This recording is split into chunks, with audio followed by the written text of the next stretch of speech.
कौन? जी मैं, पोस्टमैन। ओह अच्छा, खोल रही हूँ, 1 मिनट। नमस्ते बहन। नमस्ते। आपकी चिट्ठी आई है, बहुत दिनों बाद आई। हाँ, मैं अपने भाई की इस चिट्ठी का इंतजार कर रही थी। रंजना बेटी की तबीयत कैसी है?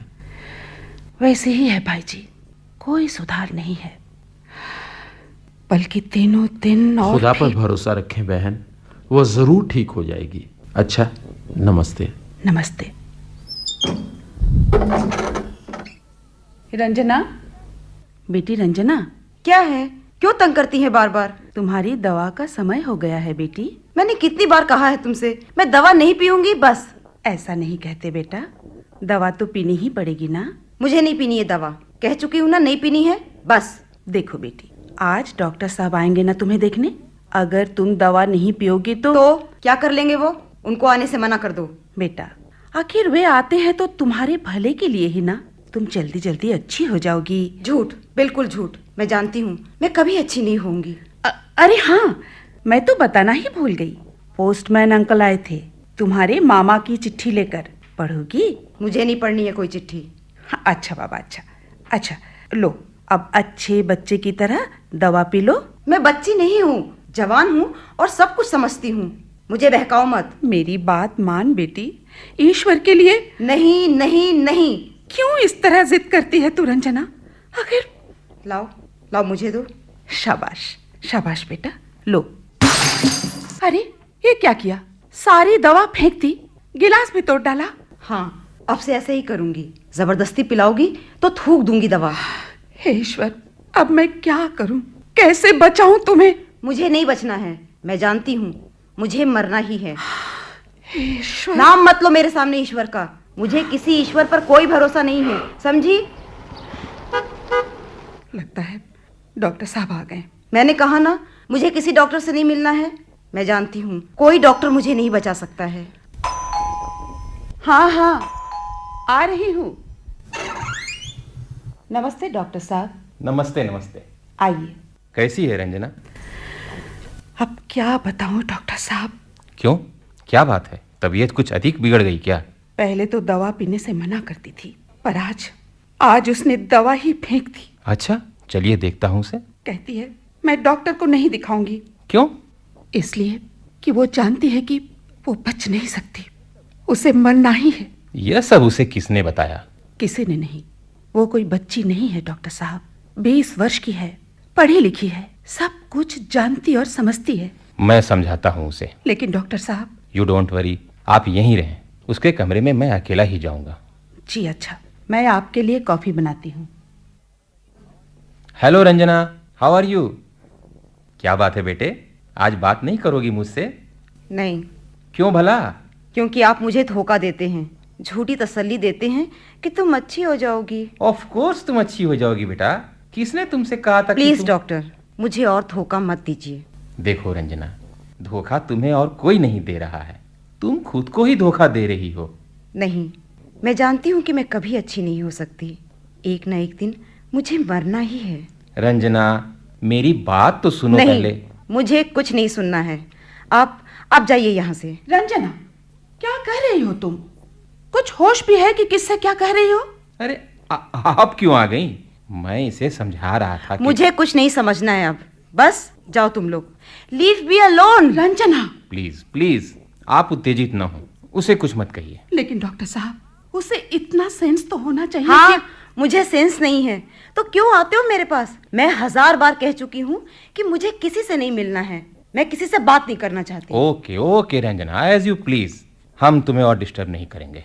मैं नफरत करती हूँ सबसे, अपने आप से, अपनी जिंदगी से नफरत हो गई है मुझे। Ranjana please relax. आइए चलिए उस कमरे में चलें। डॉक्टर साहब, आप रंजना की बातों का बुरा ना माने, मैं आपसे क्षमा... कैसी बातें कर रही हैं आप? मैं क्या रंजना बेटी की स्थिति नहीं समझ रहा हूँ?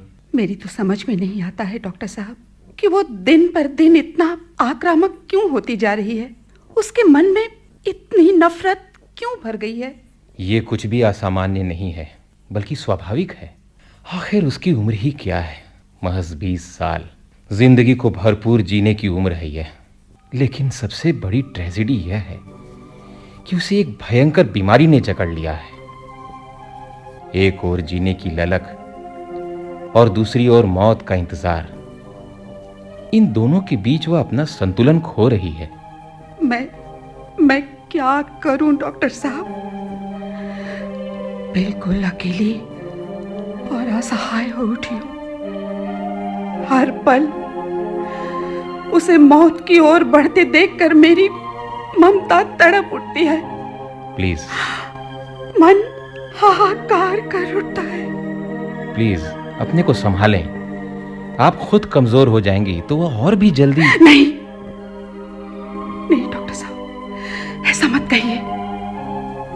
उसकी मृत्यु की कल्पना से ही मैं कांप उठती हूं। मैंने अपने पति को पहले ही खो दिया है। अब इस बच्ची को भी। उसके बिना मैं भी जीवित नहीं रह सकूंगी डॉक्टर साहब। प्लीज आपसे एक रिक्वेस्ट है, अपने इस इमोशन को आप कभी रंजना के सामने न आने दें। मैं चलता हूं, फिर आऊंगा। जी डॉक्टर साहब, आपके आने से सहारे का अनुभव होता है। याद रखिएगा कि हम शायद रंजना को जिंदगी तो नहीं दे सकते हैं, लेकिन जिंदगी के प्रति उसमें निराशा, आक्रोश और नफरत को कम करने की कोशिश कीजिए, ताकि उसकी जिंदगी और मौत के बीच कुछ फासला बढ़ सके। जी। अच्छा, नमस्ते। नमस्ते डॉक्टर साहब।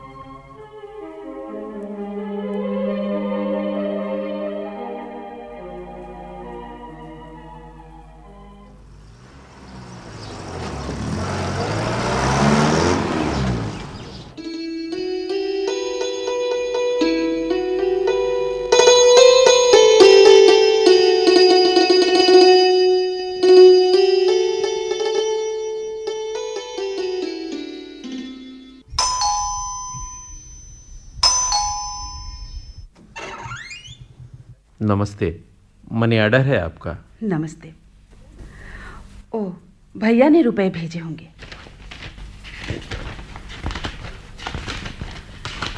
ये रहे रुपए, यहाँ दस्तखत कर दीजिए। जी, बस हो गया। अरे हाँ, रंजना बेटी कैसी है? वैसी ही है, बस मौत के इंतजार में। क्या? ये आप क्या कह रही हैं बहन? बात कुछ ऐसी ही है भाई जी। लेकिन उसे हुआ क्या है? कैंसर। कैंसर? या अल्लाह, उस फूल सी लड़की को कैंसर? हाँ भाई जी, वो भी शायद इतना बढ़ चुका है कि अब तो बस। कभी कभी खुदा भी बड़ा बेरहम हो जाता है बहन। अभी तो उसके खेलने खाने के दिन है। जिंदगी का कोई भरोसा नहीं रहा। जाने कब किसको क्या हो जाए। एक अर्ज करूं बहन? कहिए ना भाई जी। एक बार रंजना बिटिया से मिलना चाहता हूं। लेकिन भाई जी, बात यह है कि। क्यों, डॉक्टर ने मना कर रखा है क्या? तब रहने दो बहन। नहीं, वो बात नहीं है। असल में वो किसी से मिलना नहीं चाहती है। किसी की सूरत तक देखना नहीं चाहती है वो। ओह, तो इसका मतलब है कि उसे सबसे नफरत हो गई है, अपने आप से भी। तो फिर एक बार वही कहानी, वही हालात, जिंदगी और मौत का वही सिलसिला। क्या बात है भाई जी? नहीं, कुछ नहीं। मुझे कुछ याद आ गया था। डॉक्टर क्या कहते हैं बहन? कहते हैं रंजना में जीवन के प्रति आशा और प्यार जगाऊं। लेकिन कैसे करूं ये सब? मेरी समझ में तो कुछ भी। आप कहें तो मैं कुछ कोशिश करूं। लेकिन आप मेरी फिक्र मत कीजिए, मुझे बस उससे मिला दीजिए। खुदा ने चाहा तो सब ठीक हो जाएगा। आइए, रंजना दूसरे कमरे में है। रंजना बेटी। क्या है? देखो, तुमसे मिलने कौन आए हैं? मुझे किसी से नहीं मिलना है। मैं तुम्हारा पोस्टमैन अंकल हूँ बिटिया। पहले मैं तुम्हारी सहेलियों की चिट्ठियां रोज तुम्हें लाकर दिया करता था ना। तो मैं यही पूछने आया हूँ कि आजकल तुम्हारी चिट्ठियां क्यों नहीं आती हैं? हाँ, नहीं आती है। नहीं चाहिए मुझे किसी की चिट्ठी। रंजना, फिर तुम? और अगर तुम्हें कोई खत लिखना चाहे तो? मुझे क्यों लिखेगा कोई? सब खुदगर्ज हैं। सबको मालूम है कि ये मरने ही वाली है। सब के सब सिर्फ मेरी मौत का इंतजार कर रहे हैं। तुम बार बार ऐसा क्यों कहती हो बेटा? और नहीं तो क्या कहूँ? आप जाओ बहन, अपना काम निपटाओ। मैं रंजना बिटिया को बताऊंगा कि इसे कौन खत लिखेगा। लेकिन वो तो ठीक है, मैं आपके लिए चाय बनाती हूँ। हाँ तो बेटा, मैं कह रहा था ना कि तुम्हें कोई खत लिखने वाला सब है। झूठ है, धोखा है। नहीं बिटिया, सच। तुम्हें खत लिखेगा एक निहायत खूबसूरत, शरीफ और ज़हीन नौजवान। कौन है वो? उसका नाम है शमीम। दिल्ली में नौकरी करता है, बड़ा खुश मिजाज है। क्यों लिखेगा मुझे? इसलिए लिखेगा कि जब वो तुम्हारी उम्र का था उसे एक भयानक जानलेवा बीमारी हो गई थी। कौन सी बीमारी? कैंसर। क्या? हाँ बेटे, मेरा यकीन करो, उसे यही बीमारी हो गई थी। डॉक्टरों ने जवाब दे दिया था। वो भी तुम्हारी तरह केवल मौत का इंतजार कर रहा था। उसे भी अपनी जिंदगी से बेहद नफरत हो गई थी। तब तो वो जरूर मर चुका होगा। यही तो खुदा की करामात बेटे कि शमीम मरा नहीं बल्कि जिंदा है, बिल्कुल तंदुरुस्त है और आज 25 साल का गबरू जवान है। मैं नहीं मानती। मैं जानती हूँ कि इस बीमारी में कोई बचता नहीं है। उसका भी यही ख्याल था बेटिया, लेकिन मैंने उसे बहुत समझाया कि देखो शमीम, मरना तो एक दिन सबको है, तो फिर जिंदगी से इतनी नफरत क्यों करते हो? उससे मोहब्बत करो। मोहब्बत में इतनी ताकत होती है कि कभी कभी वो मौत को जिंदगी के पास भी फटकने नहीं देती है। फिर क्या हुआ? फिर हुआ यह कि वो अपनी जिंदगी से मोहब्बत करने लगा। उसने मौत की बात अपने जहन से उतार दी और आज वो अपनी उसी जिंदगी को भरपूर जी रहा है। मुझे विश्वास नहीं होता। विश्वास तुम्हें जरूर होगा बेटे, जब वो खुद तुम्हें खत लिखेगा और एक दिन तुमसे मिलने भी आएगा। आप उसे कैसे जानते हैं? इसलिए जानता हूँ कि शमीम मेरा ही बेटा है। आपका बेटा? हाँ, मेरा बेटा। मैं उसे लिखूंगा कि तुम्हें खुद खत लिखे, तभी तुम जान पाओगी कि मेरी बातों में कितनी सच्चाई है। लीजिए भाई जी चाय। शुक्रिया बहन। बेटी रंजना, तुम भी दवा पी लो। अभी नहीं। बिटिया दवा पी ले, नहीं तो शमीम नाराज हो जाएगा। मुझे किसी की नाराजगी की बाद में पी लूंगी।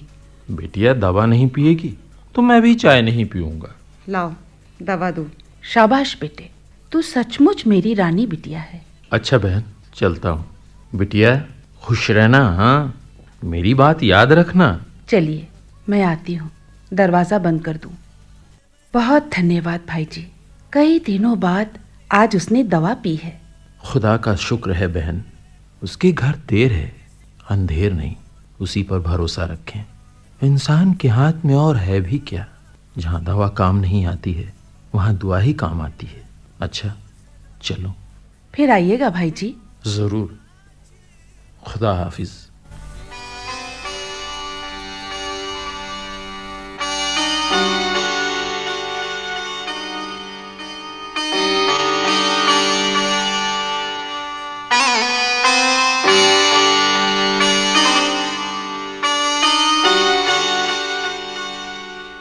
रंजना बेटी, बताओ तो आज मैं तुम्हारे लिए क्या लेकर आया? अंदाज लगाओ तो जानूं। बताइए ना अंकल प्लीज। मैं लाया हूं तुम्हारे लिए खत, तुम्हारे नाम। किसका है अंकल? शमीम का। सच? एकदम सच। लो पढ़ो। नहीं, आप ही पढ़िए। अरे तुम तो ऐसे शर्मा रही हो कि। अच्छा मैं पढ़ता हूं।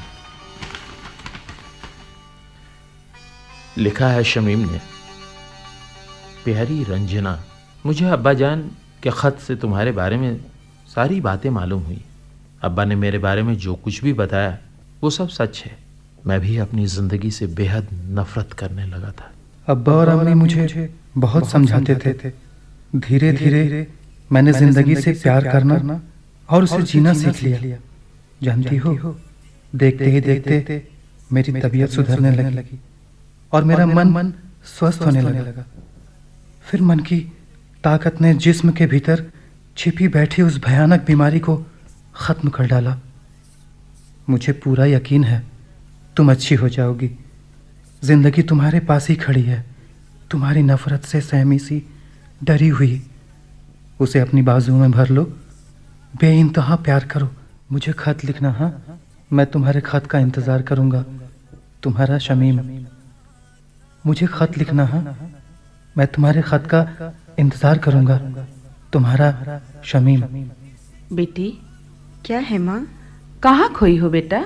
सोच रही थी कई दिनों से पोस्टमैन अंकल नहीं आए। लगता है डॉक्टर अंकल आ गए। देखती हूँ। डॉक्टर साहब, आप? नमस्ते। नमस्ते नमस्ते। मैं आपको आज याद कर ही रही थी। असल में कुछ दिनों के लिए बाहर चला गया था। How is Ranjana? सुधार है डॉक्टर साहब, अब वो दवा भी लेती है। Good news. चलिए उससे मिल लें। आइए। Hello young girl, how are you? Fine doctor uncle. क्यों बेटे, आज भी हमें यहाँ से भगाने का इरादा तो नहीं है? Please uncle, I am sorry. हाँ तो बेटे, मैं तुम्हें ज़रा एग्जामिन कर लूँ? मैं आपके लिए कॉफ़ी बनाती हूँ। श्योर। ज़रा आंखें देखूँ। ठीक, गुड। अब थोड़ा करवट लेना तुम। लंबी सांसें। ठीक, एक बार जीभ देखूँ। All right, you are definitely improving. Thank you. Doctor uncle, एक बात पूछूं? ज़रूर पूछो। क्या मैं सचमुच ठीक हो रही हूँ? Of course. जानते हैं, हमारे पोस्टमैन अंकल का एक बेटा है, शमीम। उसे भी कभी कैंसर था, लेकिन अब वो बिल्कुल ठीक हो चुका है। तुम भी ठीक हो जाओगी बेटा।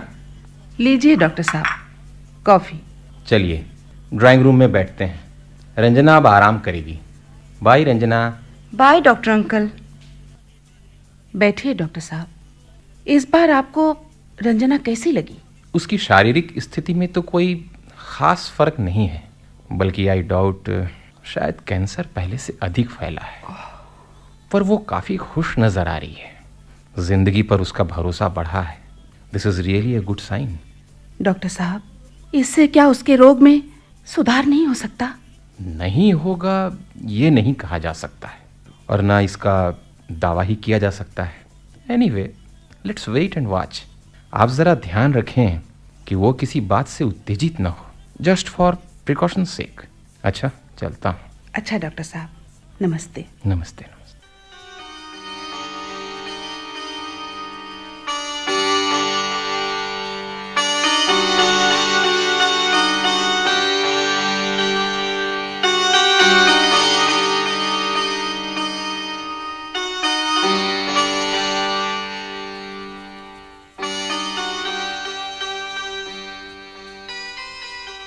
आइए भाई जी। रंजना कई दिनों से आपको बार बार पूछ रही थी। दरअसल मेरी तबीयत ज़रा ढीली हो गई थी। उतरती उम्र है, कुछ ना कुछ लगा रहता है। रंजना बेटी कैसी है? पहले से अच्छी है। अब कम से कम उसकी बीमारी दिलो दिमाग पर हावी नहीं है। अल्लाह की मेहरबानी। ये आपकी कोशिशों से ही हुआ है। मैं किस तरह आपको धन्यवाद आप दूं? कैसी बात करती हो बहन? मैंने किया ही क्या है? उसे यही समझाया कि जिंदगी से नफरत मत करो। नफरत इंसान को वक्त से पहले ही मार डालती है। वो तो एक आग है, सब कुछ जलाकर खाक कर डालती है। मौत को कौन टाल सकता है, लेकिन एक नफरत भरी मौत से बदतर और क्या हो सकता है? मैंने अपने इसी जिंदगी में ऐसे हादसे देखे हैं कि रूह कांप उठती है।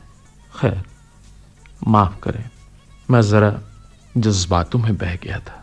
रंजना कह रही थी कि आपके बेटे को भी कैंसर था, लेकिन अब वो पूरी तरह स्वस्थ है। ओह, तो इसका मतलब है कि वो मेरी बातों पर यकीन करने लगी है।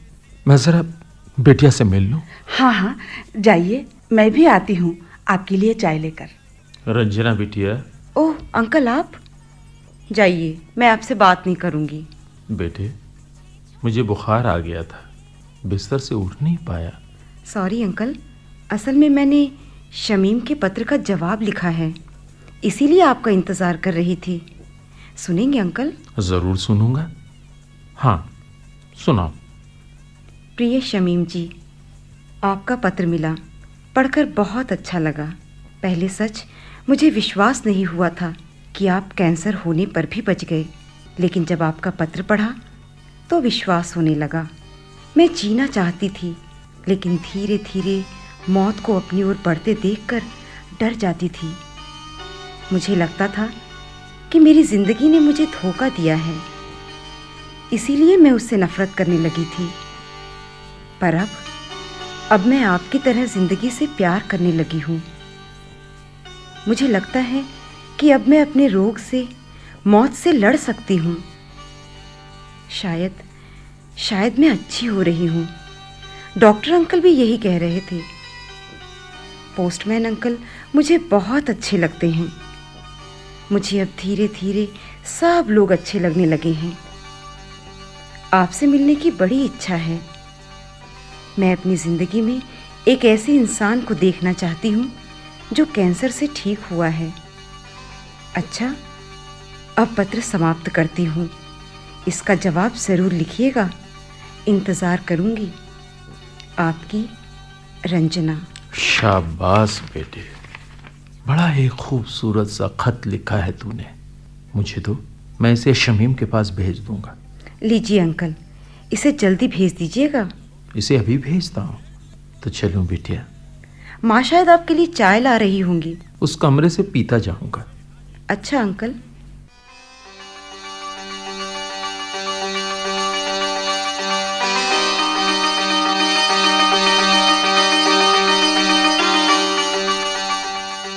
प्रिय रंजना, तुम्हारा पत्र मिला, बहुत अच्छा लगा। ये जानकर बेहद खुशी हुई कि तुम अब ठीक हो रही हो। मुझे यकीन है तुम्हारी जिंदगी दोबारा हंसी खुशी से भर उठेगी। वो फिर खिलेगी, खिलखिलाएगी। तुम्हारा शमीम। प्रिय शमीम, तुम्हारी चिट्ठी मिली। ये जानकर मैं सच झूम उठी कि तुम आ रहे हो। मैं तुम्हारा इंतज़ार बड़ी बेसब्री से कर रही हूँ। जल्दी आना प्लीज़। तुम्हारी रंजना। वो फिर खिलेगी, खिलखिलाएगी। तुम्हारा शमीम। मैं तुम्हारा इंतज़ार बड़ी बेसब्री से कर रही हूँ। जल्दी आना प्लीज़। तुम्हारी रंजना। तुम्हारी जिंदगी तुम्हारे दोबारा लिए हंसी खुशी मैं से तुम्हारा भर इंतज़ार उठेगी। बड़ी वो बेसब्री फिर से कर रही खिलेगी, हूँ। खिलखिलाएगी। जल्दी तुम्हारा आना प्लीज़। शमीम। तुम्हारी रंजना।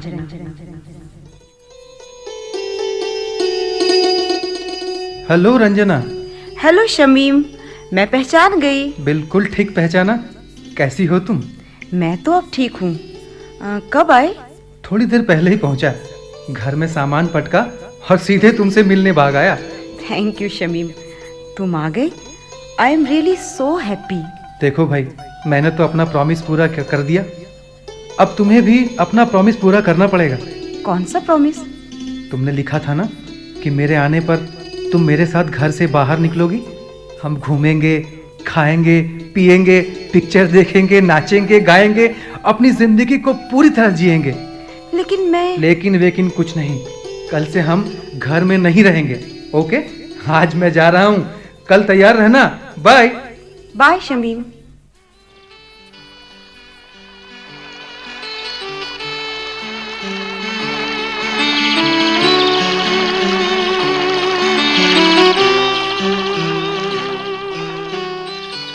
रंजना। शमीम। रंजना। शमीम। रंजना। शमीम। रंजना। चलो चलते हैं। और थोड़ी दूर। मजा आया ना? कह रहा था चलो आगे और थोड़ी दूर। क्या हुआ? अरे रुक गए। अरे शमीम, अरे बाबा, मैं और नहीं चल पाऊंगी। मैं और नहीं चल पाऊंगी क्या शमीम। हुआ? बस थोड़ी दूर और। नहीं। थोड़ी दूर और। नहीं। वो रहा हमारा मुकाम। वो देखो हम नहीं। पहुंच गए।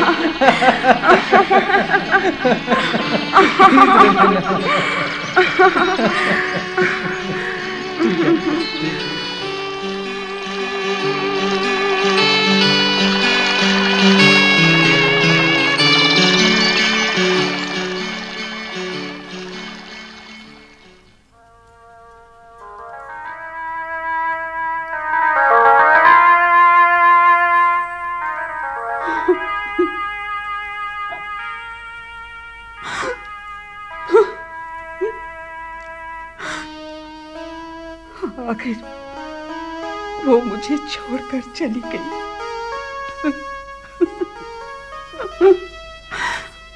अब मैं किसके सहारे जीऊंगी? प्लीज प्लीज धैर्य रखिए, एक न एक दिन तो ये होना ही था। बहन, हमें यह सच्चाई स्वीकार करनी ही होगी। खुदा को यही मंजूर था। लेकिन डॉक्टर साहब, इधर तो वो खुश रहती थी, जैसे फिर से जीने लगी थी। फिर अचानक उसकी मौत। हाँ, मानसिक रूप से वो जरूर खुश थी, लेकिन भीतर कैंसर उसके जिस्म में ही नहीं बल्कि दिलो दिमाग में बेतरह फैल रहा था। इसीलिए अपनी जिंदगी से बेहद नफरत करने लगी थी। उसकी नफरत को प्यार में बदलने के लिए ही मुझे उसके सामने इतना नाटक करना पड़ा। नाटक? क्या कह रहे हैं आप? हाँ, नाटक। रंजना बिटिया को फिर से जिंदगी से जोड़ने के लिए मुझे अपने बेटे शमीम को जिंदा करना पड़ा। तो क्या भाई जी? हाँ बहन, मेरा बेटा शमीम कब का मर चुका है, कैंसर से, नफरत से। मैं नहीं चाहता था कि ऐसी ही अधूरी और दर्दनाक मौत रंजना भी मरे। इसलिए मैंने खुद उसे शमीम के खत लिखे, उसके ज़हन में शमीम को पैदा किया। मैंने उसे शमीम की इतनी बातें की कि वो शमीम के वजूद को अपने भीतर महसूस करने लगी। वो अपनी कल्पना में उसे मिलती थी, बातें करती थी। अगर मैंने कोई गुनाह किया है तो मुझे माफ करें। भाई जी, नहीं, आपने कोई गुनाह नहीं किया, बल्कि वो कर दिखाया जो हमारा मेडिकल साइंस नहीं कर सकता है। भाई जी, आपने असल में रंजना को मौत नहीं, जिंदगी दी है। यही तो मैं चाहता था कि यदि उसकी मौत हम नहीं रोक सकते हैं तो जिंदगी से उसे जोड़ तो सकते हैं, ताकि वो अपनी जिंदगी जीने का भरपूर एहसास लेकर मर सके। खुदा उसके रूह को सुकून